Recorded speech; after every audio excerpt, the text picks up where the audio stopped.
Welcome to Washington East to West Sports. This is episode 126. I am Matt Beatty, joined alongside, as usual, by Sean Beatty and Kevin Ardell. If you want to get involved in the show, go ahead and blue sky at us, whatever that means. I'm at MasterB24. Sean is NastyBilly22. Kevin is Emerald Bowler. Subscribe to us on YouTube. Tell us what you think in the comments below of the topics that we talk about.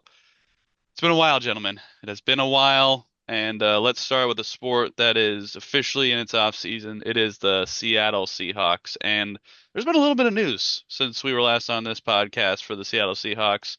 And the first bit of news is Seahawks hired Clint Kubiak as their new offensive coordinator. He was the former New Orleans Saints offensive coordinator last year. And now he comes over and joins the Seahawks in that same role, replacing Ryan Grubb, who was fired after one season. Sean, what did you think of this hiring? I think we talked about it last time, and I believe you and Kevin gave like four names of guys. There was a Seattle Times story reported four names, and he was one of them, yes. Yeah, he was the one I was most excited for. But if you recall, I wasn't the most excited for him. But of the four mentioned, he was my number one of those. I was hoping for, and I mean, I I think was you said hoping for. Grant Udinsky was your guy, right? No, no, I didn't know anything about him. I just heard one person that liked him. Um, I to be honest, the Minnesota Vikings number two guy, I didn't know anything about him. Right, he's the Minnesota guy, Yeah, Udinski. yeah. Is that who that was? Yeah, I remember. I think I remember saying I didn't know much about him. He's the one. It's more of like to this point of like I'm willing to give a shot on some young guy that's like up and coming with some ideas. I know that Kubiak is 38. Is that it? The age? Late 38? Kubiak? 30s. Late 30s. Yeah. Yeah. 37. 37. Oh, 37. Okay. Mhm. And I get that, but like he just led a very, and this is a two-parter, so not the first. He led a very run-heavy offense. Now that could be personnel issues. Very well could be.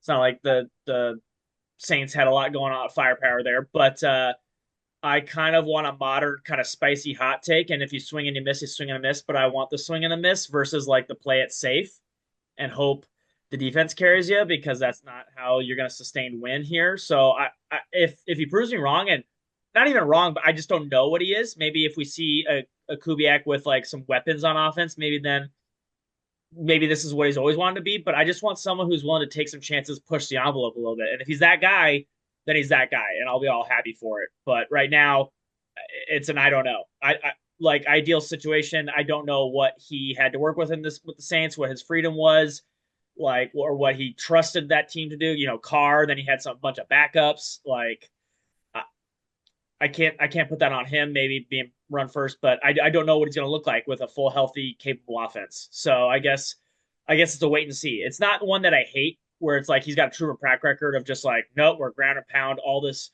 So it's not that I hate it. It's just I don't know. I don't know how anyone could be confident about it either.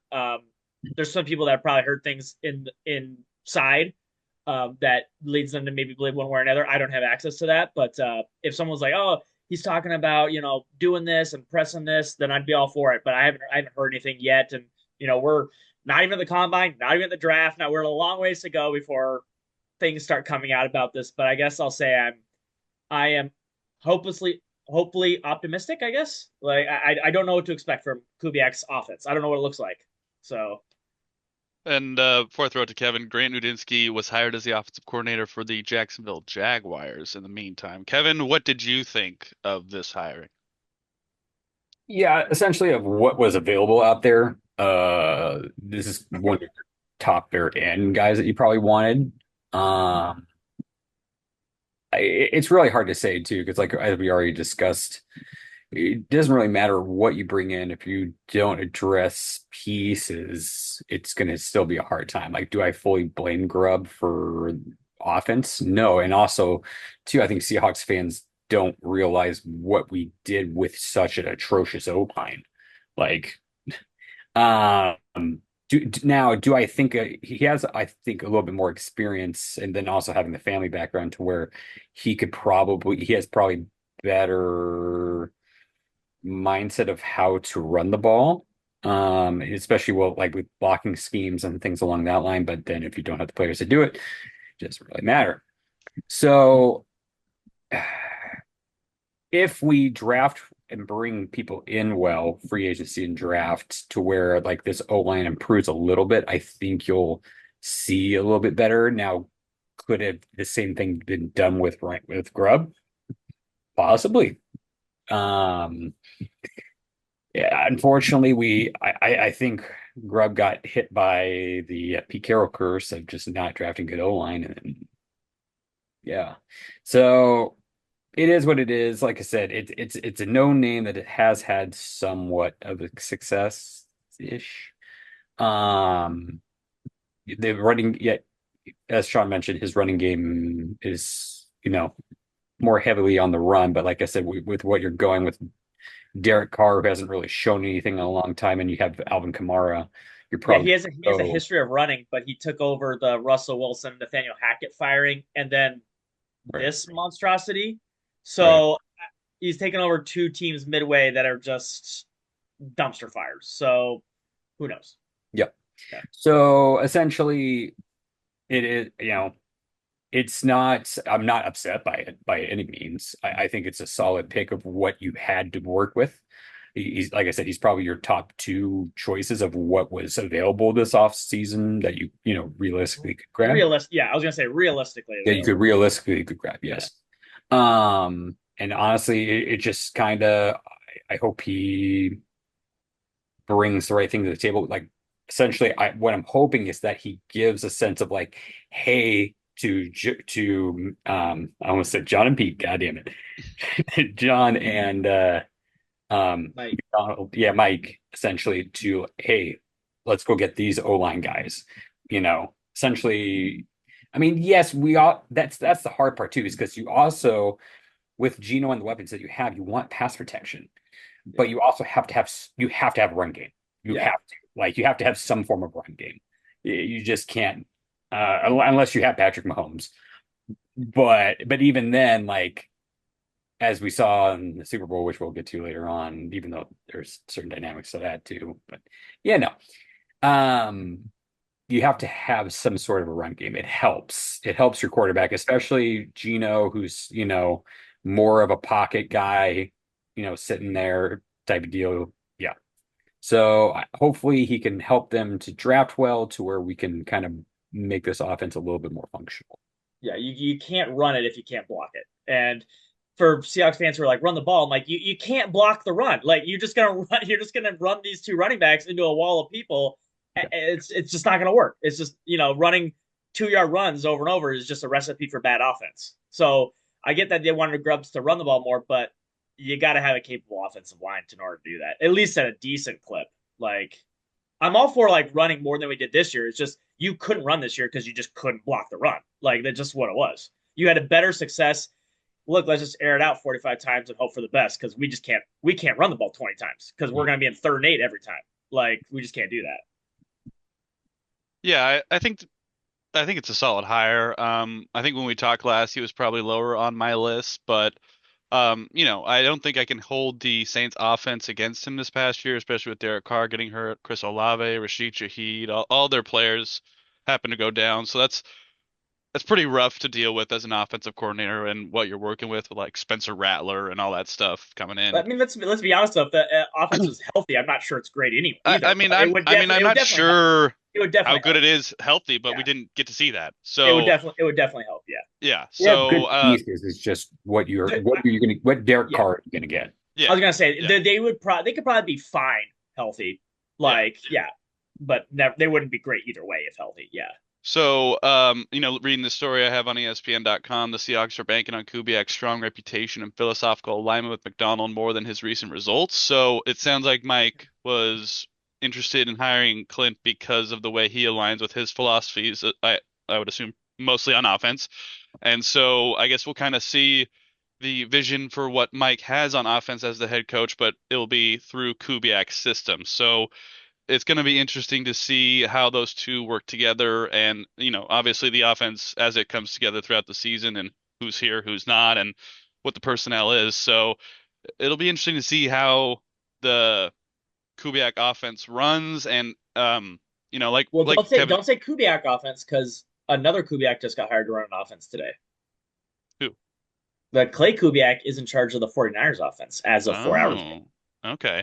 Sorry, So Clint yeah, Kubiak there we offense. go. And they're There's in a the lot same of division Kubiaks out too. there. That's a So family tree right I was gonna there. say, like, as of 4 hours, he's giving up OC reigns to Clay Kubiak. Spell the Gotcha. K. All right. Well, I mean, we'll see what Clint's system is like, but I'm sure a lot of it, especially with Grubb, it'll depend on the health of the players as well. So it'll be interesting to see what this offense comes together and be. And you know, I hope that it's not a constant revolving door at offensive coordinator. I think consistency is going to be good, especially with a quarterback who you're trying to work with as a calling the offense. So hopefully there can be some consistency there. But yeah, I'm not really sure what to expect. So I guess we'll see what happens as the offseason progresses as we get more into actual games.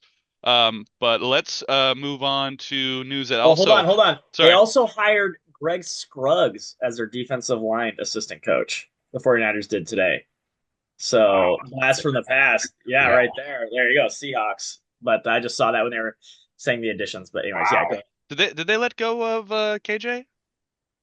I don't know what KJ did. What was his role? I thought he was linebackers coach.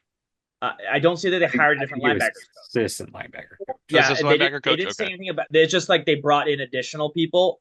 I don't see that they filled in a linebacker coach. So he I know probably he still. did sign a 1-day contract with the Hawks to retire, essentially. Yeah, but I think KJ might still be coaching there because yeah, they filled in a bunch. They filled in a assistant defensive line coach, which is Scruggs, and yeah, but that yeah, I I, don't see I any remember linebacker. how high I was on Scruggs too. Holy crap. I was like, give Scruggs more opportunities, dang it. Scruggs. Well, Scruggs. speaking of retired players, Jason Peters today retired, and he was hired by the Seahawks front office as a special mentor, I believe is his title. Is that correct? Um, Veteran mentor is his official title with the Seahawks. So, Kevin, w what do you think of this? Is he going to fix the offensive line, essentially? I mean, no, because they still have to like get players that can actually do. But I mean, he can help, especially ones that you're going to draft. It doesn't hurt to have a essentially a potential future, Hall of Famer O line guy there, helping out your rookies or even guys that are struggling, like dudes like Stone Forsythe, who has that size but just sucks. Like Stone Forsythe's a huge dude. He just sucks at blocking. But like having a guy like Jason Peters in your ear, like showing you things, who knows? I it could help out. So I mean, is it a negative? No. Is it a positive? Sure. But like, is it championship positive? Probably not. You still have a lot ways to go, but it's not taking anything out of our cap, and it helps develop young O linemen or potentially struggling O linemen. So I'm all for it. I think it's an interesting role. It's veteran mentor. So it not a coach from that title, it would sound like, but not part of like the operations or business side. So it's He kind just gets of to hang this. out. Yeah, he's gonna Gets to be at hang out with the practice and players. tell people like, "Hey, I can help you improve with this. Like, here's some tips." Like, I'm curious to see how Do the same with involved he'll Marshawn. be. Yeah, it's just like come in and offer some advice and then go sit down and bring back player coaches. Why not? Like, throw some pads on them if we really need them or something. I don't know. But Sean, what do you think of this? I mean, it's kind of like an Ichiro thing with the Mariners. How much is he going to be involved? I don't know. It can't hurt, and there's no salary cap on these positions, so I don't care. Like, you know what I mean? Bring in all the Hall of Famers or ex good players because more voices in the room. Well, to a point, can't hurt, and Yeah. again, that doesn't count against the cap. And as long as none of that happens, I don't care. Yeah, bring them in. We need all the help on O line we can get. So let's do it. Mhm. And then some coaching hires that I think we would like to discuss, or maybe not want to discuss. But Pete Carroll was hired by the Las Vegas Raiders as the head coach, and then Prosser native Kellen Moore getting his first head coaching stint as the New Orleans Saints head coach now. Sean, what do you think of these moves? Kellen Moore is about time. I don't know what the Saints are, so I don't know success there. I don't know what to expect. Pete Carroll, I also don't know what the plan is. They're clearly in a rebuild, and they're hiring a 74-year-old to do a rebuild. That seems like a giant mistake. Um, I, I don't know what in a division with, if you believe in Bo Nix and Sean Payton, then that's a dumpster fire to go walk into with Mahomes and Herbert. So I don't know. I just don't know how that's going to go. But I just don't get the Raiders. I just don't get it. They don't have Hold any on. Let pieces. me. I have a friend who is a Raiders fan, and I texted him about this as it happened, and he said, "I know Pete's old, but easily best Raiders coach in 25 plus years." Yeah, but he's going to be the best Raiders coach for what? At best case, 4 years. What do you do in 4 years? You're going to then be 8-8, and then you have to find a new coach. Like in Better than best their case Super scenario, Bowl, I Kevin? told him I'm curious to see how it goes, and he goes, "Yeah, it's exciting. I'm never too optimistic since it's the Raiders, but there's hope." So there's not hope. That's what I'm saying. that, You're okay being mediocre at best for 4 years. that What is I the upside here? That's what I'm saying. I don't know. Like Not, I I'm just saying it out loud. Like, what is the upside? You're not going to be able to turn this team around to a Super Bowl contender in 3 years, and then by then it'll be done. So what's the plan then? I don't know. I'm I don't with know. you. I'm with you. Like I just don't know. I I don't think anyone here believes Uh, that Pete still has it. So and let's say even if he did have it, it would be one thing. But it's the Raiders. They're in a very tough division on a tough conference, buried at the bottom. It'd be one thing if, like, I don't know, they were taking over like the Cowboys, or something happened, Andy Reid and Pete Carroll comes in. That's one thing. But this is like a multi-year process with juggernauts ahead of you, with they're already ahead up of you too, and you have to come from the bottom. This is like a long process for the Raiders, and Pete Carroll doesn't have a long time. So like I said, like you make he let's say he because Pete Carroll's always been a floor raiser. He'll raise the floor, but to what in that division? Like what? Like, yeah, you're not going to be a laughing stock. You're not going to be the Giants, but you're going to be the Jags. Like, I don't know what? Like, what are you going to be? I mean they're already at the bottom. So That's I what I'm don't saying. Like Pete, it's Pete, Pete is a capable floor raiser, but floor raising to 6, 7 wins, who cares? In 4 years, if that's your upside, like, I want a coach that's going to stay and then help me build beyond that. But if you're going to give me like, all right, here's your 7-10, I'm out, and then I'm like, I now what do I do? I have to I hire feel again. like I'll let Kevin speak here in a second, but I feel like they think he's going to be here for longer than 3. Like I don't see why you hire him for just 3 years. Like as you've said, Sean, it doesn't make sense. So they It believe it he will I don't be want to here for I longer don't than want to that. I get don't know. dark. I don't want to get dark, but he'll be 78. Like, we're talking So mortality at was the that point. president. So I That's mean, but that's what I'm saying. Like we're talking about literal dying. I'm sorry, I'm not advocating for this, but like we're getting to the point where like he can't coach anymore because he might not be here anymore. Like, that's where we're at. Like, you can't bank on him coaching for 10 years. Like, I agree. Mhm. Kevin, Okay. look at his I'm face. I'm I'm gonna get into Pete in a second. Let's go to Kellen Moore first. I thought it was an excellent hire by the Saints. That's probably the smartest hire that they've had in a long time.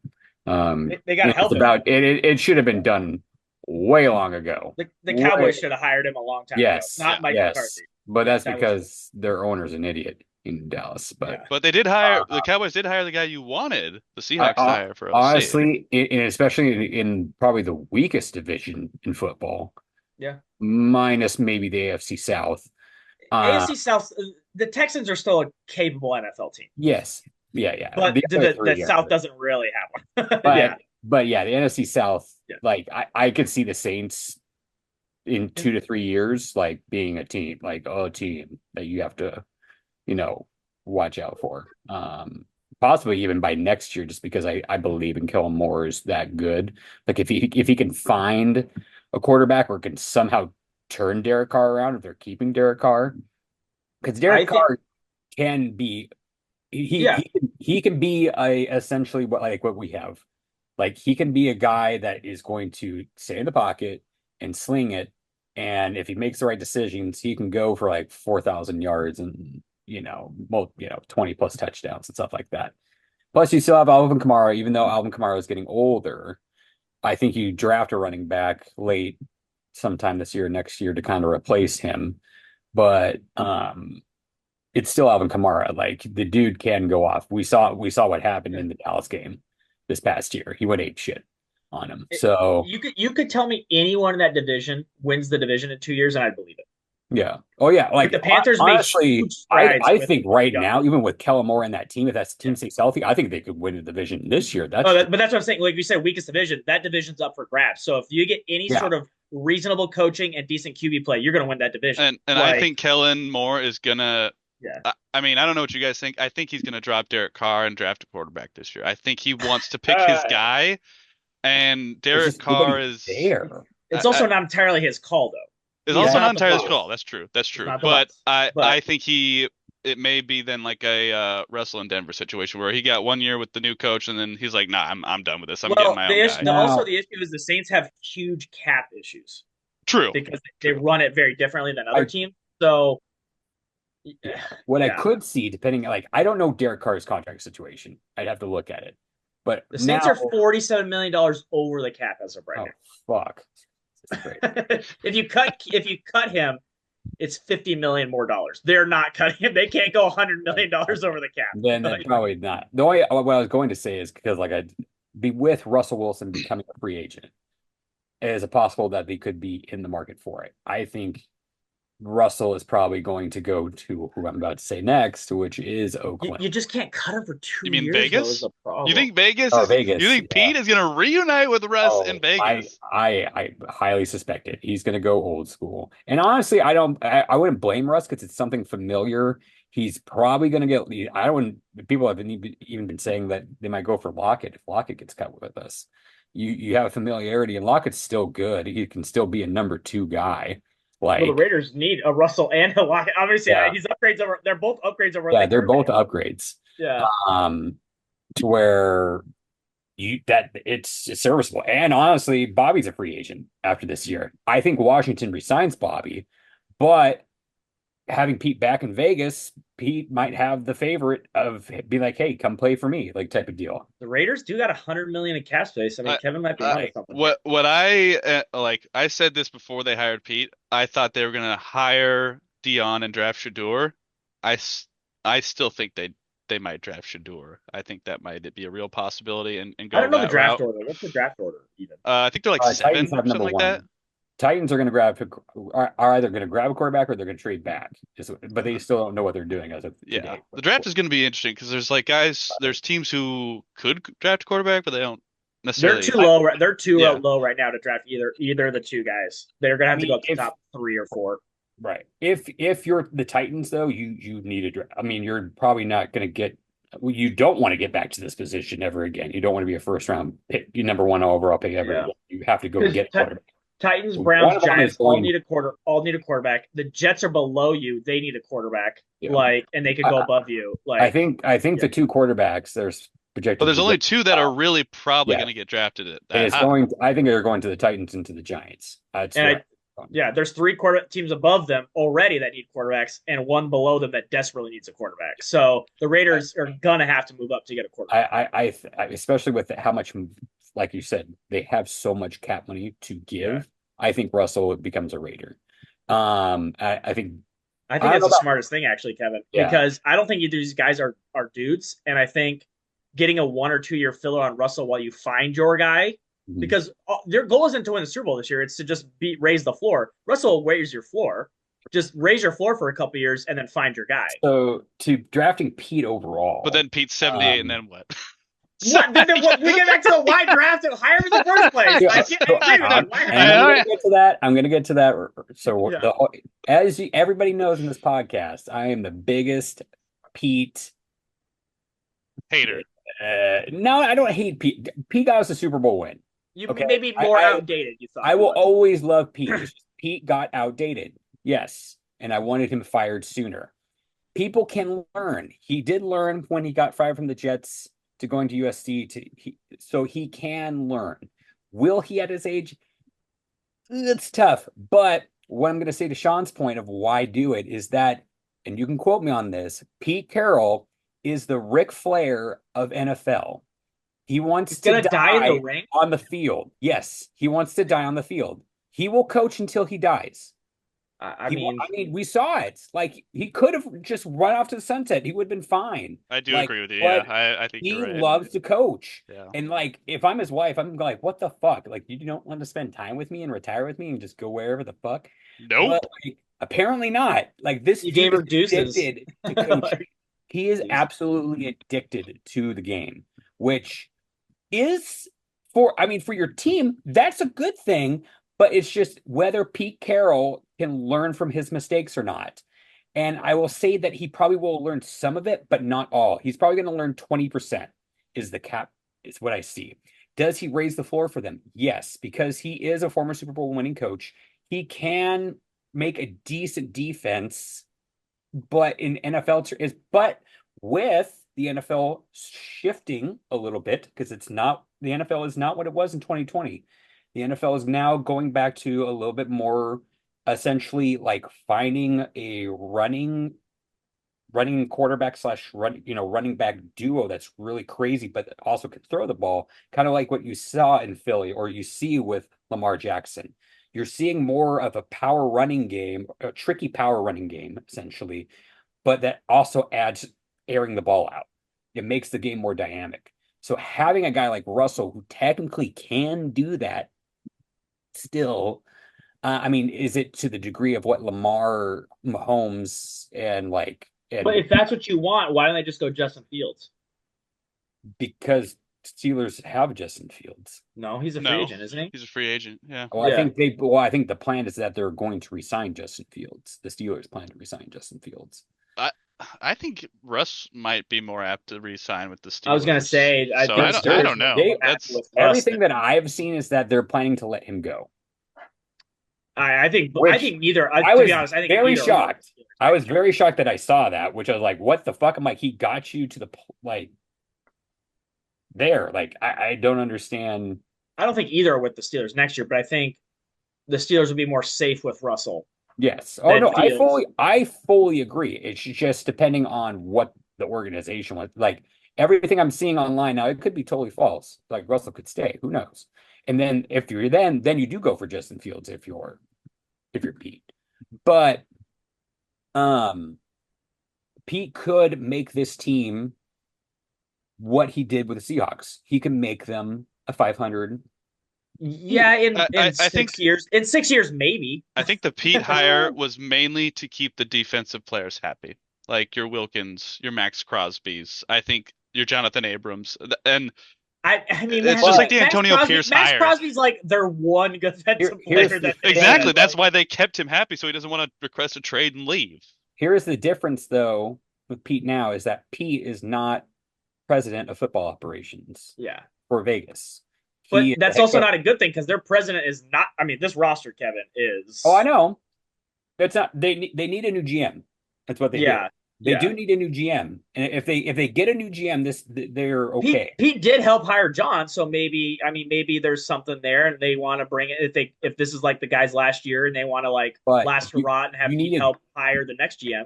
you don't want Pete Carroll having the final decision. No, You need a no. competent GM that can make the final decision. Of course, implore Pete because Pete is not completely stupid. He can find some qualities out there, but it's just some of it is yeah. He needs and like I said, depending on what he's learned, maybe he's now learned that oh. I probably shouldn't, go get a second, third round graded guy and take him in the first. Or, oh, maybe I shouldn't. No, I don't think he's going to learn on this. I guarantee you, with a second round pick, they're going to fucking take a running back. I guarantee it. I call it right now, right here, right now, that the Raiders are going to take a running back with their second round pick. Raiders are going to take the Boise State guy with the seventh pick. Like, That would not surprise me either, actually. They could take the Boise State guy. they have no quarterback, no receiving weapons, no line to block for him, but he'll fix it. Well, Brock Bowers, do not besmirch Brock Bowers, please. If they get Russell or Fields, I could absolutely, especially because he loves multiple like versatile weapon running backs like that. I could absolutely see him taking the Boise State at 7. It would not shock me one bit. Should he? No, he should go get, You you need know, so Shador. many other things. so Like many like defense, like O-line, something. Like there, you need a tackle or you need somebody, top tier corner or top tier D-line. That's what you need. But it's Pete Carroll. So he will go get you a guys, I don't think you guys listen to running back. the fantasy dad pods that me and JT do, but you would have known how frustrated I was with the Raiders backfield last year and how they all seemed to average one less than 2 yards a carry Oh, last I year. had them on my dynasty roster. It It was was horrible. historically bad. Horrible. It I don't think the running backs are any good, but the line's not helping either. No, their So line is and Yeah. there's no threat of a quarterback. So like all three just the recipe for horrible disaster. I think they're going to get either Russ or Fields. I I mean, they mean, have the money to I do could it. see it. I could see it. They I do have the want to money. say about It's the money that's going to you talk. could go cheap Kirk Cousins too if you just want a guy who could throw a And football. that's not horrible either. I mean, Kirk Cousins can be Their solid. goal is not to find a Super Bowl winning quarterback because that's not realistic. So Right. just find someone who can throw a football and complete a pass. So Yeah. like that's I their mean, goal at this Russell point. Wilson is a super winning. I mean, But he's not doing it now. If he has the right pieces around him, yes. Yeah, well, and you can say if that about like, every quarterback though. He will yeah, I was gonna not. say if like a bunch of quarterbacks went to the Eagles and it was the best team on the planet, then yeah, Yeah. and had that defense and had that offensive line and had those receivers, yeah, a lot of teams could win the It's like quarterback. Kevin Durant going to the Warriors. Congrats, dude. Yeah, yeah, But I think he gives him the better opportunity now. Like I said, yeah, but depend on their opportunity to win 5 games versus 4, yeah, but like you're Uh, splitting hairs there. I would also like to say I think most of us on this podcast have been advocating for Kellen Moore to get a head coaching job. Would have been nice to be with the Seahawks, but I I'm also glad to love finally how see it him get it. flipped. And also after seeing that offensive performance for Philly this year, like I would have been shocked he didn't get a head coaching job. So kudos to Kellen Moore, and I mean he's definitely a great offensive mind with what he's done in Dallas and Philadelphia. So we'll see what he's got with the You guys, Saints. But the Chargers Saints flip essentially. yeah, Yeah, basically, yeah, yeah, yeah, Staley is now their DC, who yeah. was their head coach. yeah. What a time! What a time! We have about 5 minutes left until we need to take a quick break here. We didn't get a chance to talk Super Bowl. Sean, any thoughts on the Super Bowl that you watched? Um, the Eagles were the better team coming in. Kevin was out there. Did we I all think. take the Eagles? Did we all take the Eagles in the game?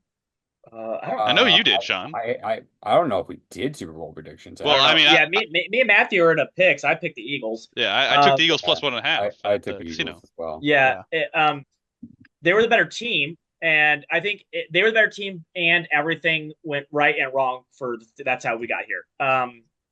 It just their Chiefs were dropping passes, nothing was working right, and the Eagles were playing. I wouldn't say like their best; they could have played a better game, but they played pretty well, all things considered. And so, yeah. I was telling Kevin, I was like, just throw it up to AJ Brown 1-on-1, and they like 3 plays later threw it up to AJ Brown 1-on-1. I was like, there you go. Here, that's And good. then I mean, if I didn't have a friend over who wanted to watch the game, I might have turned it off in the fourth. Like it was kind of over. Kevin was over and I jinxed it. I said, when was the last game that was bad? I go, the Seahawks one, but that was like the one that the Seahawks fans didn't care. And I was like, before that, we haven't had a bad football game for like 20 years. Mm-hmm. And I was bored. But yeah. Thankfully, there was people over, so I didn't care too much. But yeah, it was not the most fun game. I know a bunch of people who did turn the game off. And I was like, oh.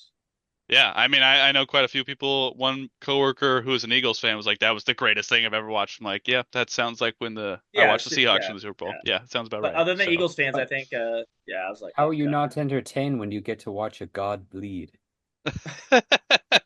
I mean, we did get to watch Kendrick diss Drake in front of millions of people. So I was gonna say that might have been the highlight of the thing. Like the Yeah. game was not entertaining. Yeah.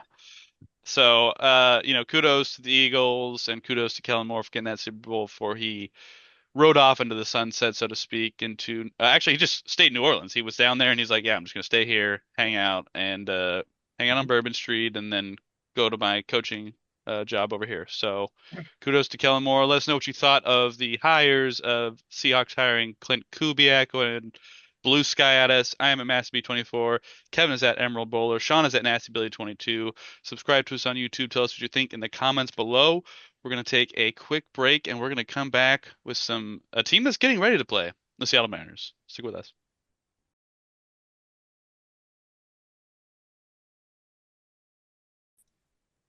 Welcome back to Washington East to West Sports. Thank you so much to our sponsors, our advertisers. If you want to be a sponsor or advertise, go ahead and email us, WashingtonEastWestSports@gmail.com. Still active, baby. All right. Go ahead and follow us on Blue Sky. I'm at MassB24. Sean is NastyBilly22. Kevin is at Emerald Bowler. Go ahead and subscribe to us on this channel. Tell us what you think in the comments below. Baseball season, not quite back, but pretty close to back. We got 1 month left. So let's talk a little bit about the Seattle Mariners and let's talk about the biggest news in the offseason.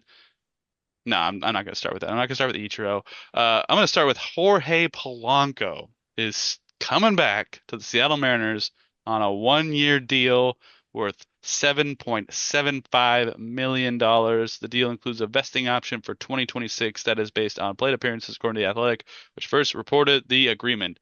Polanco is a 31-year-old switch hitter, and if you watched the Mariners last year, you saw it. So, Kevin, what do you think of this signing? I mean, it's better than what we were originally going to have. And by the way, he's playing third, not second. So that's kind of a weird change, but yeah, no, I like they said that he played hurt a lot last season, which I don't know how you at that time, and I think we might have discussed it on the last podcast or not. But like, if you're that hurt, then you need to just take time off instead of just playing like poo poo. But so it helps bolster the batting of over what we're gonna have, but still like right now our designated second base is Dylan Moore. So it's like I don't know how much.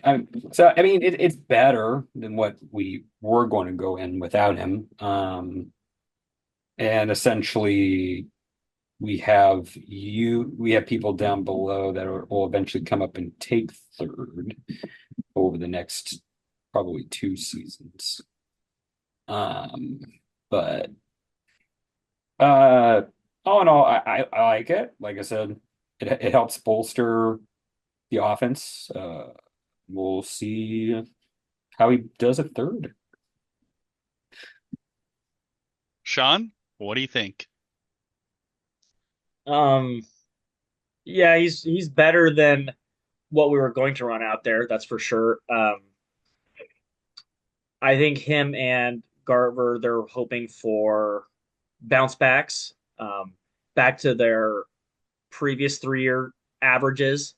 Not maybe not even get to there, but get somewhere close to there. Because if those happen with Polanco and Garver as DH, that would go a long way. I mean, if they got to basically their averages from the previous 3 years, this is a playoff team, no doubt about it. I don't know who's stopping this team.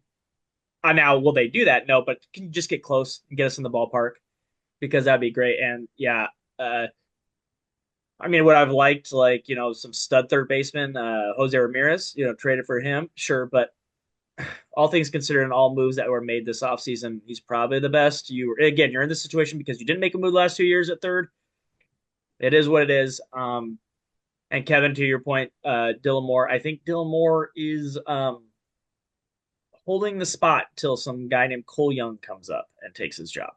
So playing second base, I think they're gonna wait for that. What is it, April call up or whatever thing it is, and then I don't know. I mean, depending on Ryan Bliss, if he has a good preseason, he Ryan might. Bliss is a fine, like he could play a little bit, but he's not a starting. No, I meant like to be the spot holder until. I mean, no, yeah, I guess if you want to say Dylan Moore or Ryan Bliss, then yeah, one Yeah, of the two, yeah. I mean, But I if think I'm they're gonna both choose, they're I keeping think it Ryan warm. Bliss has a little bit of the higher upside with his speed. Uh, but I think they're both keeping it warm till Cole Young yeah, shows up. of course, yes. Yeah. So this year, I'm anticipating Cole Young being the second baseman at some point this year. So that's that. Which would I like a more capable second baseman right now? Absolutely, but I mean, I get it. They're waiting for the 21-year-old, so I Yeah. get it. And I don't have this on the sheet, but I want to ask both of you right now. I'm gonna start with Sean. What project me the opening day lineup? You don't have to go batting order. Just give me obviously pitcher's probably Castillo, The but catcher and then go through the infield, go through the I, outfield. okay, well, the three outfielders are set: Victor Robles, Randy Rosarino, Julio. We can all agree on that, right? Yeah. Yes. Those are your three guys. Cal's your catcher. Yep. Yep.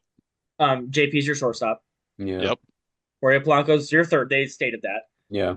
Uh, I don't know who they else they're gonna have. Maybe it depends on if they keep oh, what's his name, Tyler Locklear first kind of issue thing. But it's probably, and I hope they give Luke Raley the everyday job at first base, even against lefties, because I think that dude rakes. And I think he's that's the super plan. underrated. Yeah. Super underrated. The dude hit a 130 WRC plus last year in Seattle. He needs to be playing every day. Um, Again, we talk about second base. Bliss, Dylan Moore. I'd say more right now with Bliss like nipping at his heels. That's my gut, nipping at his heels to play. DH. I'd rather have Mitch Garver than Mitch Haniger at this point. Yeah. Just put me in Mitch Garver and Yeah. Haniger on the bench. That's my opening lineup. Yeah. All right. Fair enough. I'm Any pretty much the adjustments, Kevin? same.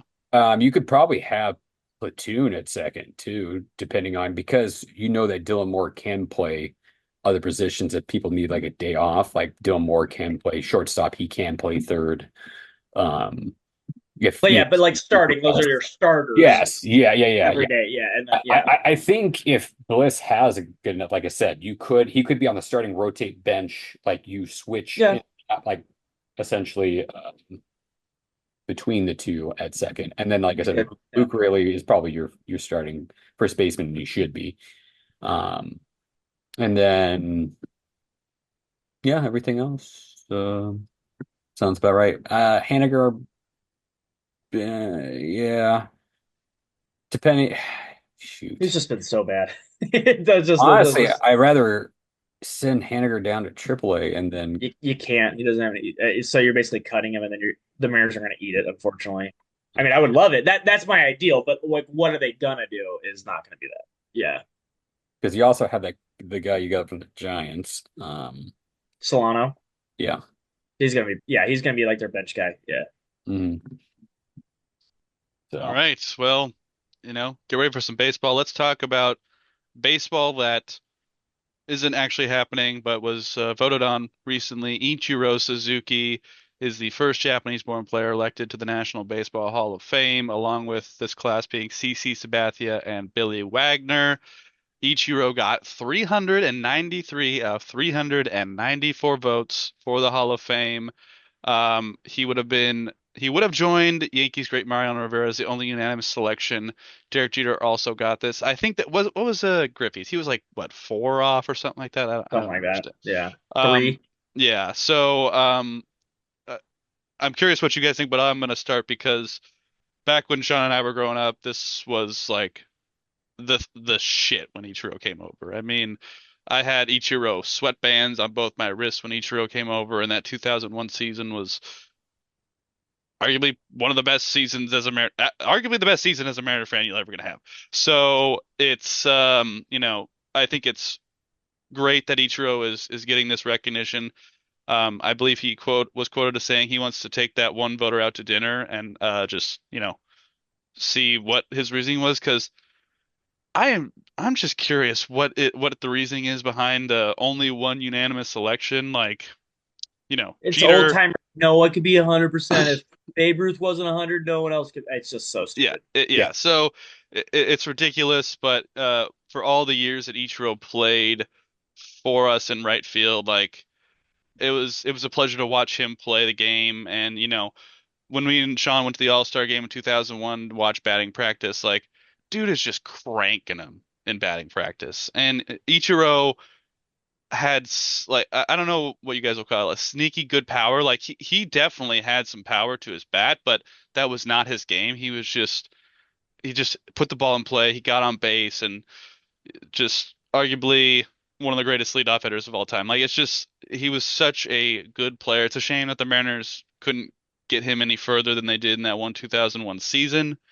Um, but ultimately Ichiro had a great career in Seattle and well deserved to put him amongst the greats. And he came over when he was 27 too. Like imagine if he came over when he was younger, how much more he could have done. And now he retired, I think, at like 45. Like he was just an all-timer. And then I do remember when they signed him for the 1 year when they went to Korea and played, or sorry, Japan, and played in the dome in front of his home fans to basically send him off. Like I woke up for those games at like 3 a.m. and they were playing Oakland, and so that was what a time to see such a great player play. Sean, what do you think? I mean, yeah, you said it. He's, you know, inner ring Mariner Hall of Famer and Hall of Famer. So, uh, yeah, nothing different. Yeah. And his patented, I still do it to this day, where he puts both his hands on his knees and stretches this out, and then he stretches this out. It still works to this day. Kevin, what do you think? Oh yeah, no.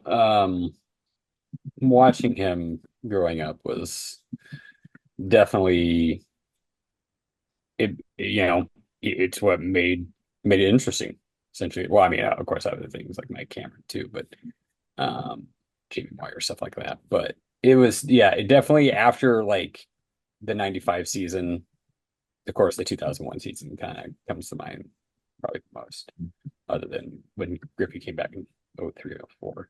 But um, yeah, no, everything you kind of said, just super good, just all around good guy, respected by anybody, like everybody. Like that's it. That's the other thing too, is just an all around good dude. Like rare, like I don't think anybody ever heard him like talk shit about Total or anything, like that. Never Uh, sugarcoat never do. So yeah, essentially worth it. I'm glad to see that he got there. Uh, and I'm excited to because I think they're going to do some sort of celebration, right? They are And on Yeah, August they're gonna 9th. do I it. will be at that game. My friend Colby got myself and Alex tickets, so we will be there to see that.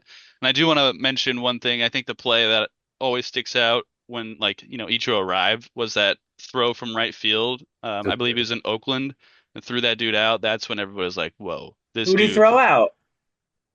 I don't remember. Jermaine Dye, Oh, okay.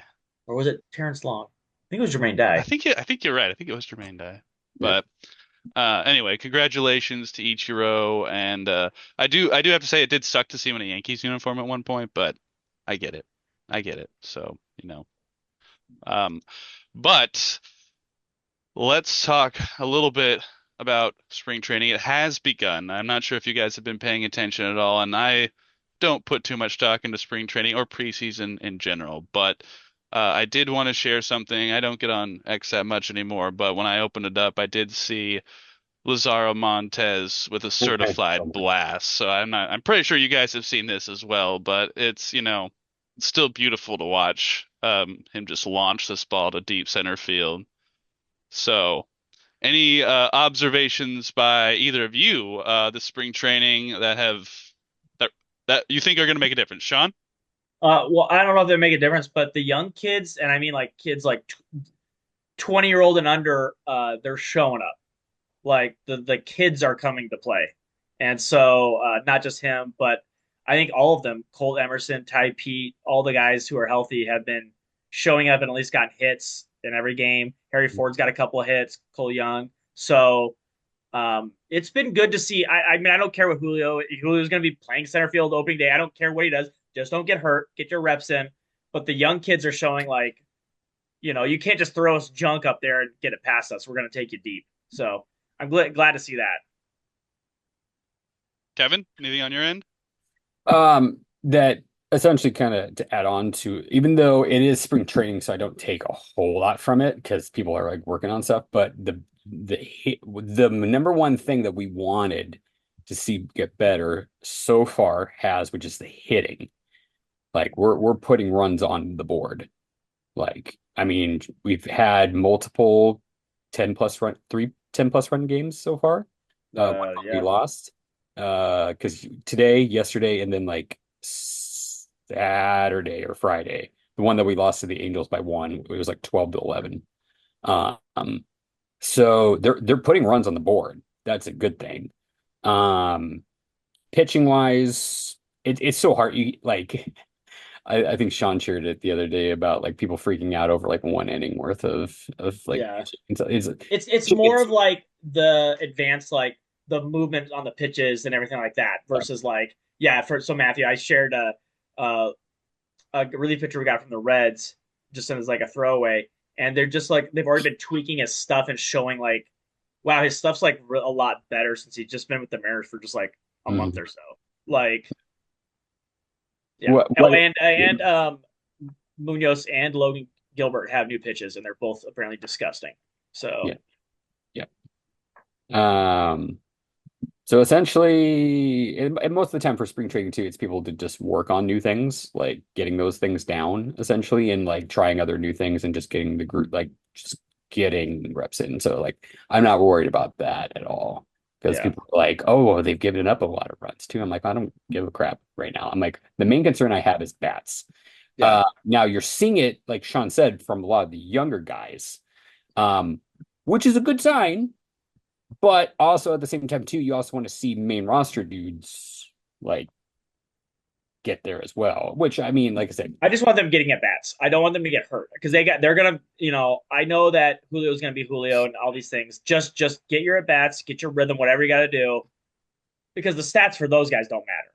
I know they're major league players, yep. like, but it's like the young kids that like it's the bar. It's like kind of what I was saying with like Russell, like NFL preseason. I don't care about the standings or the stats, but when we the perfect example is when Russell Wilson was coming up. Like Russell was starting with third stringers and he was dominating games. Like, oh, this guy doesn't belong with third stringers. Oh, he doesn't belong with second stringers. And then the third preseason game, everyone's like, he's kind of dominating the first string game. Like, should we Mm-hmm. give this guy a shot? And then the rest is history. And that's what I like to see with Montez. What I'm saying there is like Right. these guys are working on things, but even the things they're working on, like because these are like established pitchers, 30-year-old guys or high draft picks. And Mm-hmm. if you were working on something and still make a mistake to a 19-year-old, he's still gonna take you deep. Like like that's the thing I'm like, wow, that guy's like he's just working on something. He's a AAA, but he's a major league pitcher. But even if that guy isn't on it, that 19-year-old took you deep. Like that's what I like seeing. Like Yep. he's already there at that point. Now, and if we can see them do it on a consistent basis, Yeah, yeah. I mean, they only that's have like two at bats, that's but what's going to really turn my head and kind of be it's like, all oh, it's also like the type of hits too, because like mm-hmm. Miguel Arroyo hit a ball 118 miles an hour, things like that. It's like these aren't fluke hits. These aren't like blimp. You can Oh. see that they're solid contact. They're they're doing a lot of good things. So it's And like also okay, just their at bats too. Like, are they pulling like a Julio last year? Are they swinging at dumb crap when they're striking, yeah, when they're throwing strikes, or is it like something in the bottom corner that they didn't think they could get, like type of deal? yeah, Are they yeah, swinging at stuff that's just unhittable? Like that's the main thing to pay attention to, which sadly I haven't had time to look at their full at bats, but seeing highlights like this is nice to see. But over time, I would like to see like their full at bats just to see like, okay, what are they swinging at? Are they swinging at like good solid pitches, or are they just swinging at trash? Like, and the outfield bleached all their hair, just so or dyed their hair, just so you know. yeah, They frosted all their tips. oh, I mean, I don't mind it. I mean, as long as Yeah, it produces luck, I'm cool with it. I'm do cool whatever with you're it. gonna do. Hit, just Yeah, rake. Yeah, frost your tips and rake. yeah. Although I think Victor Robles came out kind of redhead, like Randy's is bleached. Julio's got like some tips, kind of like it looks like a Patrick Mahomes color. Randy, our Victor, I don't. Were you going for the red, and or did you get like what was left over? Matthew, can you let me share my screen here? Oh yeah. Uh, I don't. Yeah, Oh, there you go. uh, I don't know what happened, Victor. Like that's red. yeah. I like how it goes left to right. It goes got real frosted tips, and we just lost dye in the gel tube. Like it didn't quite like bleached, sort of bleached. Just what happened over here. I appreciate it though. I appreciate it. They're building that outfield bond. I'll take it. I'll Can take we it. afford two tubes of bleach though? Like, Let can them we get do back that? to Seattle, and then we'll find a nice Okay, barber okay. who'll We'll do it for re-bleach it. them. Let's All re-bleach right. it. As Yeah. someone who's bleached their hair, let's come on, guys. Let's get this bleach. Let's really frost the because it says stay When was the frosted. last time you bleached your hair, though? Let's. Uh, 14 years ago. Yeah. Yeah. It's been a while. It's been a while. But come on, Randy. You could, you know, All right, well share some of the tube. Yeah, come on. let's talk a little bit about the Mariners broadcast team. Dave Sims is no longer on the television, and now it is Did Aaron you hear? Did you hear Goldsmith. why? No, I didn't hear why. Why? The what's going around is it's I don't want to say rumors, but there is some substantiated. He has vertigo, and so being up in the booth is an issue for him. Hmm. So yeah, the vertigo is no joke. So Yeah, please get better, Dave. But or Blowers, sorry. But yeah, that's if that's real, that sucks. but what do you guys think of Aaron Goldsmith? I know you guys were all pro Aaron last time we were talking about this on the podcast with JT. Kevin, what do you think? I think Aaron Goldschmidt's one of the best in the business. Like it's and no offense to Dave Sims, but like currently, like when Aaron Goldschmidt like goes Is it off, Goldschmidt or is it Goldsmith? I think it's like Goldsmith. uh, yeah, I know it's yeah, outspelled, but you know how names are. Yeah, I think it's Goldsmith. I love it. I mean, don't get me wrong. I love the hey now, and all. I don't. I'll miss that with Sims, um, but the just his. What I love about Aaron is that his when like a ball is crushed and his tone changes like four times. And it's like, hi, deep ball, going back. And like him, it's just like you could tell like he's pooping his pants inside because he's generally excited and loves his team. I mean, he was offered positions with other clubs and turned him down because he loves the Mariners. Um, and I think his just all around play-by-play call is just phenomenal. It's superb. I mean, there's a reason why the NFL even picked him up temporarily, like during what was it, COVID, like 2021 or 2022, Yeah, something like that. for Seattle home games because he's that good. He's very, very good. And honestly, I think he deserves the position until he wants to retire because he is that good. Um, I mean, will he be Dave Niehaus? No, I mean, he's not trying to be that. He's essentially Yeah. trying to be his own guy. But as Mariner fans, I think we've been super blessed to go from Niehaus to Sims to now Aaron, essentially. Like just Well, great. also let me correct that Danny House was radio, But and still, I mean, yes, but yeah, that is true as well. My apologies. yeah. But just having all around good callers for Mariners baseball, whether on radio, because both Aaron and Sims also have done radio as well during like they kind of did a little rotation like type deal. So both of them technically have done that too. Um, but to have, yeah, we've just been blessed, and then also to have, oh my God, I'm totally Rick blanking. Riz.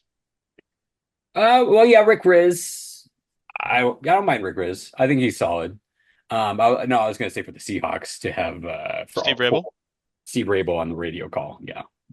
We have just been super, super overly crazy blessed with just phenomenal talent over the last couple decades for Seattle sports. So I think Aaron deserves it. He's worked hard at it. He's clearly stated, like I said, by turning down other jobs that he loves this team and gets excited for doing it every day. And I'm happy for him that he got it. So Sean, anything to add? No, he's really good. Yeah, he's really good. Yeah, I'm looking forward to hearing him.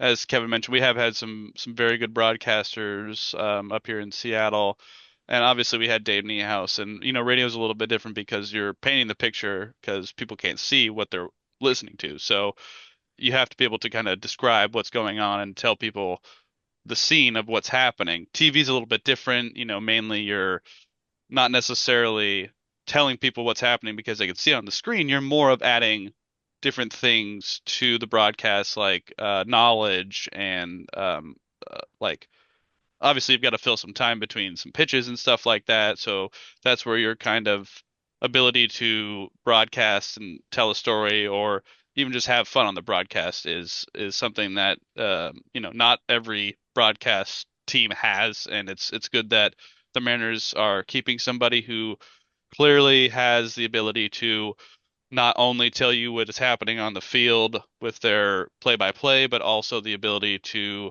assess what's happening. And then, if they need to bring in color, they do, and they just have a good flow of calling a game. And so I'm excited to see how Aaron does with that because as Kevin has mentioned, we have good broadcasters up here, and I'm glad we get to experience good people telling us about these teams and, being able to, even in the moments where they might be down a lot, hopefully bring some levity to the situation and kind of bring some knowledge of their game, of the game of baseball. So that'll be good to see.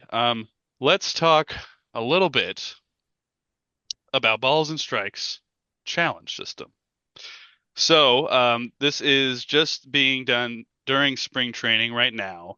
And it's going to be rolled out, I believe, in the 2026 season, if I'm not mistaken. You guys can correct me on that if I'm wrong, but um, I'm curious what you guys have thought of the results. I'm trying to share my screen here. Because I actually kind of think the concept is pretty solid. This one's more of a joke because they go to the challenge here, and then the call is confirmed, and he says, "I'm right for once." So I think this is surprisingly probably correct. That's what he says. Sean, go ahead. Sorry. I think it's probably the best case. I know a lot of teams and or a lot of fans watching at home want robot umps. I think we'll eventually get there, but I know a lot of players don't. Like Cal Raleigh said today on an interview, he does not want that. Period. End of story. And I do kind of agree with him on one point, or he said today, of like framing is part of the game. Like stealing a strike for your guy is part. It's a skill for a catcher to take it away, kind of. And I get you want to call it strike, but it's kind of like tricking. It's like stealing. It's like doing something to help your team win. And if you have a catcher who's really good at it, it's part of the game. So, but I mean, if they go to balls and strikes with robot umps, it's one of those I don't really care too much about. But I think for those who want it versus those who don't, I think the challenge system's a good middle ground. Yeah, I would agree with Sean on that. What is the stat? Like umpires are what, like 95 to 92% generally, I something like think in that? general they're like 95.4 or something like that. Yeah. Yeah. So I mean, if you really want And to go to that's the and I'm robots pretty for sure that like 3% of 5%, that is 3% of that I'm sure is like Angel Hernandez.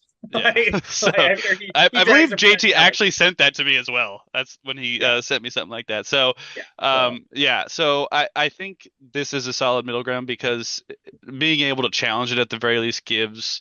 Now I don't know what the rules overall will be, like how many challenges you yeah. get, or if you get more, if you get And right you or saw it out. doesn't take very long. It's Yeah, really yeah. It fast. doesn't take very long, and it kind of feels like the system that tennis has, where a player, as soon as they're like, "Oh, it's called out," or they challenge it, and then it's immediately reviewed, and then they reward it if it's overturned or not, and so it's very, very quick system. I think that will keep the speed of the games the way that the MLB wants because I liked the pitch clock. I liked the games being a little bit faster than what they were. And, Sean and I talked about the rule for challenging offsides. I personally like it. I understand it can be ticky-tack, but I would rather get it right than wrong. And this is a system to get the call right. And I think you're especially going to want it in the playoffs because you don't want I mean, obviously framing, like you mentioned, is part of the game, but I don't think you want a frame pitch to be something that could impact a game one way or the other. I I don't think they've impact the game as much as people think they do. It's like stealing an out or a strike here and there, but like we haven't had an issue of like a in the playoffs. When was the last time you heard a playoff like that third strike randomly cost the Dodgers or the Astros a game because the catcher framed it? It hasn't really happened. True, true, yeah. But with the About stealing situation a were to freaking come up, strike or this could solve it, so to I speak. mean, yeah, well, yeah, and it's just how you implement how many challenges you get because you should get more than football. You should get more than two because it's such a quick thing. But like, how many do you get? Like, what would you say? Five, Uh, well, five okay. a team? Because again, all you do Well, is tap your head. It takes 4 seconds. That's it. well, that's why I'm thinking maybe more because if you think about it, there's going to be a minimum Well, 27 batters. don't go crazy. Those, Let's start with. yeah, I think we should start with five. And if it feels like we could go more or they're making more mistakes, then you could go there. But I think five for each team's okay. Maybe four, maybe three. I don't know. Like I'm I just five was the first I thing that would came. say one per Or inning. I would say you nine. could That would also be my. develop a You can do one system. per inning. You can do That's what one I would per inning. say. You could also develop a system too that like if the coach is right, 5 out of 5, Yeah, yeah, they are yeah, awarded extra. yeah. Um, Or like say like you get three, then you get the extra two or something like that. Yeah, Because if you think about it, there are 27 batters at least. I don't know what the average amount of pitches is per batter in last year. Somebody might know that, but yeah. you know, I don't maybe 5 to 6 or something like that. I don't know, but like if you account for just one pitch of those, it's a very small percentage that you can You, challenge anyway. you So need to implement a system, unlike what we talk about the NHL with offsides, is you don't get to wait forever. It has to be a certain timer once the ball's caught or corralled or whatever. You have a certain because then they're just gonna look, be like, was it a strike real fast? Now I want to challenge it. No, it should be like an instant thing, or pretty much the coach should come to the sideline. You could to the batter or pitcher. You could challenge it. now, Like not we're gonna sit here is and it the wait for batter that 20 minutes. initiates it or the coach that initiates it? It's the batter right now. Okay. I And like that's that why, better than like, the when coach you're the because first the batter, you're coach like, I can't want really see it. the first strike of the game. And I'm like, we don't need that one. You know what I mean? Like, Yeah. the opening pitch. So, like, that's where tweaks to the rule need to be figured out. But yeah.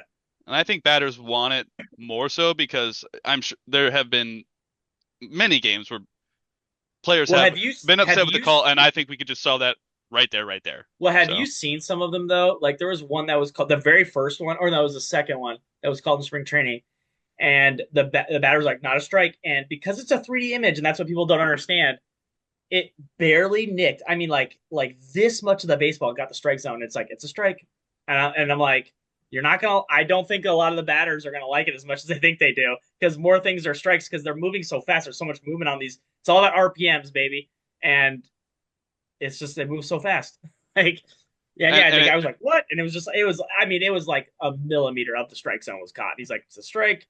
and Like I mean if it's just you have to nick the strike zone with the ball, that's what it then was. yeah, I mean, One little you section know, of 3D nicked it, and that was it. And maybe a eighth of an inch touched the strike zone. yeah. So it's Maybe. like you better be sure that ball was outside. You better be sure that ball was below your knees But because again, like that's yeah. that, and that's already being caught by the umps. It's the obvious ones that are being caught by the umps. So it's just like I don't think it's going to help batters as much as I think it's going to.